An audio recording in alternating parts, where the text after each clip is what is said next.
ಇವತ್ತಿನ ದಿನ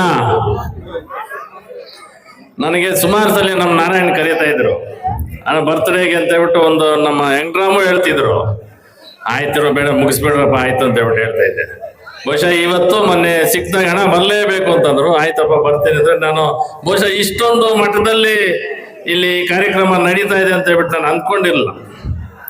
ಬಹುಶಃ ಏನು ಇವತ್ತಿನ ದಿನ ಇಲ್ಲಿ ನಮ್ಮ ಶ್ರೀನಿವಾಸ ರೆಡ್ಡಿ ಅವರು ಬಂದಿದ್ದಾರೆ, ನಮ್ಮ ಹೆಂಗ್ರಾಮು, ಅದೇ ರೀತಿ ನನ್ನ ತಮ್ಮನ ಸಮಾನವಾದಂಥ ನಮ್ಮ ನಾರಾಯಣ್ ಅವರ ಈ ಒಂದು ಹುಟ್ಟುಹಬ್ಬದ ಅವ್ರಿಗೆ ಶುಭಾಶಯ ಕೋರ್ತಾ, ಬಹುಶಃ ಒಂದಲ್ಲ ಒಂದಿನ ನಾವು ಹುಟ್ಟಿದೀವಿ, ಒಂದಿನ ಸಾಯ್ತೀವಿ. ಅದ್ರ ಮಧ್ಯೆ ನಾವೇನಾದ್ರೂ ನೋಡಿ ಮಳೆನೂ ಆಶೀರ್ವಾದ ಮಾಡ್ತಿದೆ ಅಂತಂದ್ರೆ ಬಹುಶಃ ಅವ್ರಿಗೆ ಇನ್ನೂ ಇಂಥ ಒಂದು ಹುಟ್ಟುಹಬ್ಬಗಳು ಹೆಚ್ಚಿಗೆ ಮಾಡಲಿ ಅಂತ ಈ ಸಂದರ್ಭದಲ್ಲಿ ನಾನು ಆಶಿಸ್ತಾ, ನಾವು ಹುಟ್ಟು ಸಾವಿನ ಮಧ್ಯೆ ನಾವು ಏನ್ ಮಾಡಿರ್ತೀವಿ ಬಹುಶಃ ಈ ಜನ ನೋಡಿದ್ರೆ ಗೊತ್ತಾಗುತ್ತೆ. ಅದು ಯುವಕರು ಕಂಪ್ಲೀಟ್ ಯುವಕರು ಇರ್ತಕ್ಕಂಥ ಈ ಸಂದರ್ಭದಲ್ಲಿ ನಾನು ಒಂದನ್ನು ಹೇಳ್ತೀನಿ, ರಾಜಕೀಯವಾಗಿ ಅಂತಲ್ಲ, ರಾಜಕೀಯ ಒಂದೇ ಅಲ್ಲ, ಎಲ್ಲ ರಂಗದಲ್ಲೂ ಆರ್ಥಿಕವಾಗಿಯೂ ಸಹ ಮುಂದೆ ಬರಬೇಕು. ಆ ದೇವರು ಒಂದು ಆಶೀರ್ವಾದ ಮಾಡಿ ಅವರಿಗೆ ಒಂದು ಮುಂದಿನ ದಿನಗಳಲ್ಲಿ ಒಳ್ಳೆ ಭವಿಷ್ಯ ಇದೆ. ನಮ್ಮ ಹಿತೈಷಿಗಳು ನನಗೆ, ಯಾಕಂತಂದ್ರೆ ಕೆಲವೊಂದು ಸಂದರ್ಭಗಳಲ್ಲಿ ನಾನೇ ಶಾಮಣ್ಣ ಅನ್ನೋ ರೀತಿಯಲ್ಲಿ ಸಹಕಾರ ಕೊಟ್ಟಿರ್ತಕ್ಕಂಥ ನಮ್ಮ ನಾರಾಯಣ್ ಅವ್ರಿಗೆ ಇವತ್ತು ದಿನ ನಾನು ಅವ್ರಿಗೆ ಒಳ್ಳೇದಾಗ್ಲಿ, ದೇವರು ಒಳ್ಳೇದು ಮಾಡಲಿ, ಆ ಕುಟುಂಬಕ್ಕೆ ಒಂದು ಒಳ್ಳೆಯ ಆರೋಗ್ಯ ಐಶ್ವರ್ಯ ಎಲ್ಲಾನು ಕೊಡ್ಲಿ ಅಂತ ಈ ಸಂದರ್ಭದಲ್ಲಿ ನಾನು ಹೇಳ್ತಾ, ನಾನೊಂದು 2-3 ಮಾತು ನಾನು ಆಗ್ಲೇ ಹೇಳಿದೆ ರಾಜಕೀಯವಾಗಿ ಅಂತ. ನಮ್ಮ ಪಕ್ಷಕ್ಕೆ ಈ ಭಾಗದಲ್ಲಿ ಒಂದು ಒಳ್ಳೆಯ ಒಬ್ಬ ನಾಯಕರನ್ನಾಗಿ ಮಾಡಬೇಕು ಅಂತ ನಾನು ಈ ಸಂದರ್ಭದಲ್ಲಿ ತಮ್ಮೆಲ್ಲರ ಮುಂದೆ ನಾನು ಇವತ್ತು ದಿನ ಹೇಳಲಿಕ್ಕೆ ಬಯಸ್ತೀನಿ. ತಮ್ಮೆಲ್ಲರ ಒಂದು ಮುಖ್ಯವಾಗಿ ತಮ್ಮೆಲ್ಲರ ಒಂದು ಸಹಕಾರ, ಯುವಕರು ಇವತ್ತಿನ ದಿನ ಏನಾದರೂ ಯೋಚನೆ ಮಾಡಿದ್ರೆ ಬಹುಶಃ ಯೋಚನೆ ನಿಜವಾಗ್ಲೂ ಆಗ್ತದೆ. ಯುವಕರು ಮನಸ್ಸು ಮಾಡಿದ್ರೆ ಏನ್ ಬೇಕಾದ್ರೂ ಮಾಡ್ಬೋದು, ಅಂದ್ರೆ ಒಳ್ಳೆ ರೀತಿಯಲ್ಲಿ. ಈ ನಿಟ್ಟಿನಲ್ಲಿ ಯಾವತ್ತೇ ಆಗ್ಲಿ 4 ಜನಕ್ಕೆ ಅನುಕೂಲ ಮಾಡುವಂತ ಒಂದು ಕೆಲಸ ಮಾಡಬೇಕು.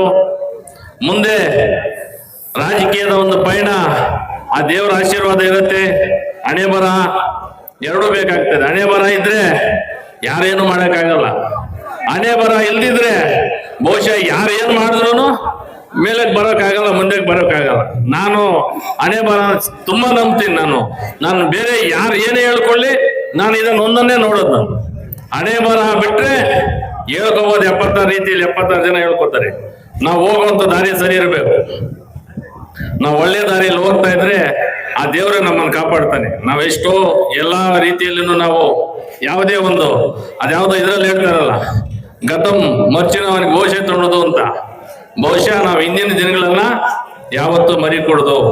ಹಿಂದೆ ನಾವು ಹೆಂಗಿದೀವಿ ಅದನ್ನು ಯಾವತ್ತೂ ಮರಿಬಾರ್ದು.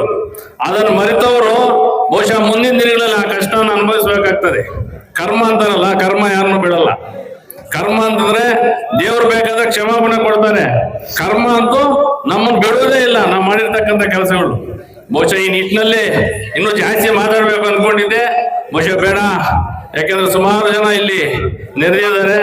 ಬಹುಶಃ ಅವ್ರಿಗೆ ಇನ್ನೇನು ತೊಂದರೆ ಆಗೋದ್ರೆ ಊಟ ಮಾಡಿಕೊಂಡು ಆರಾಮಾಗಿ ಹೋಗ್ಲಿ. ಬಹುಶಃ ಮಧ್ಯಾಹ್ನದಿಂದನೂ ಸಹ ಸುಮಾರು ಒಂದು 1,500-2 ಸಾವಿರ ಜನ ಇದ್ರು ಅಂತ ಹೇಳ್ತಿದ್ದಾರೆ. ಅವಾಗ ಇಲ್ಲಿ ನೋಡಿದ್ರೆ ಸುಮಾರು 1000 ಜನ ಮೇಲಿದ್ದಾರೆ.